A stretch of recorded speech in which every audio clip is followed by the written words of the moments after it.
नौ योगेश्वर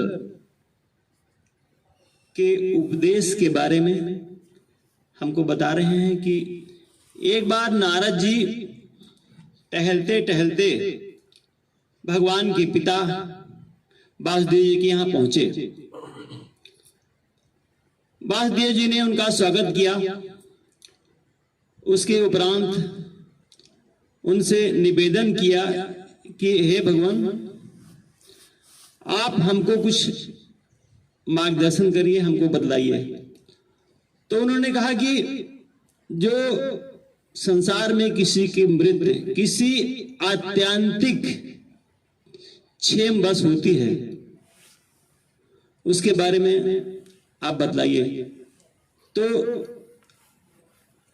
4 योगेश्वर के बारे में गुरुदेव ने पहले चर्चा किया है। अब ये 5वें योगेश्वर जो पिपलायन जी हैं, इन्होंने बताना शुरू किया। इनसे पूछा कि नारायण भगवान कौन है, जो ब्रह्म परमात्मा के रूप में विद्यमान है,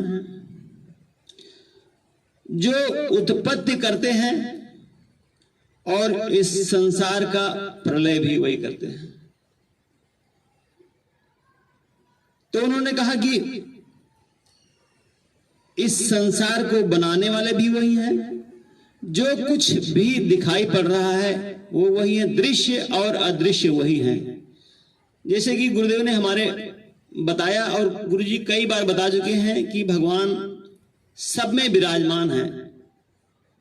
जो हम खाते हैं उसमें भी हैं, पचाते हैं उसमें भी हैं, और जो मल के रूप में निकलता है उसमें भी है।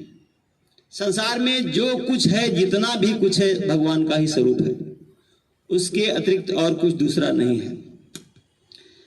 इस और कारण रहित भी वो हैं। इस संसार को बनाने वाले भी वही हैं, जो कुछ दिखाई पड़ रहा है वो वही है, जो स्वप्न, जागृत और सुषुप्त अवस्था के रूप में विद्यमान है। जो एक रस भी रहते हैं, जिसकी परम सत्य को नारायण कहते हैं। वेद जिसको नेत नेत कहते हैं, और उसका बोध कराने का निषेध कर दिया जाता है। जब ये सृष्टि नहीं थी तब भी वो नारायण थे।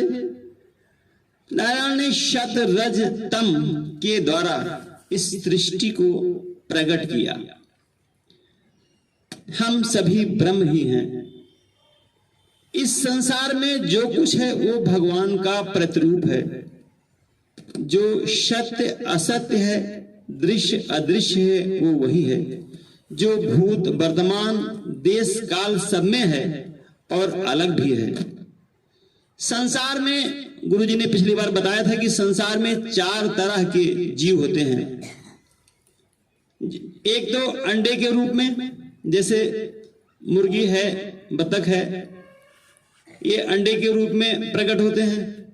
और एक नाल के द्वारा, जैसे मनुष्य हैं, बंदर हैं, गाय बछड़ा है, ये नाल के द्वारा। और गुरुजी ने एक बताया था कि जो पृथ्वी के रूप में, जैसे अंकुर के द्वारा होते हैं, एक ये हैं। और एक बताया था पसीने के द्वारा, जैसे पिस्सू वगैरह जो है, ये पसीने के द्वारा। ये 4 तरह के जीव के बारे में बताया था। जो सोते हुए भी है और जाग रहा है वही भगवान है, जिसकी भक्ति मिलने पर हमारा चित्त शुद्ध हो जाता है। गुरुदेव भगवान की जय।